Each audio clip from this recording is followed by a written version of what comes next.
So I'm walking through a parking lot to avoid the difficulty of walking in a very wobbly street area where the streets are not really and doing anything but falling and breaking and having holes for repair. As I walk through the parking lot, I stop to throw a few things in a trash can, which is the correct thing to do so we don't have those things blowing across the land. And a black man walked up on me that I noticed was walking with a overweight white girl. From a distance, I couldn't see who they were, and frankly, I didn't care.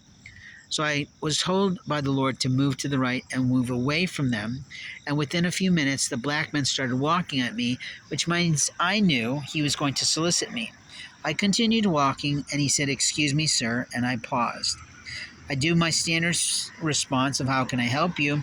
And he started to talk and asked me the question, the first thing out of his mouth, which is highly inappropriate, which will probably come again from anybody listening to my shows and listening to what I'm doing or listening to my woes, and asked me if I was a racist. I was kind of offended by that because of the black and white situation, but I would have been happy to have a nice conversation with him. But at that moment of time, the very overweight white girl started to push herself around him to be visible.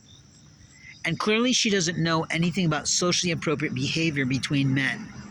He and I were about to have an exchange. When she started to mutter off, in truth, I couldn't hear her because I was trying so hard to listen to him over the road noise and the things going on around us. And just the fact that he's sort of a mumbler and I couldn't hear him well, and she was shouting in some way. So what I tried to say to him is, look, as a man I have a right to say that I don't know that woman, other than the fact that she's an employee of a restaurant, Burger King. And because she's an employee of that restaurant, I'm a customer. And that is the extent of our relationship. And I clarified she is not my friend.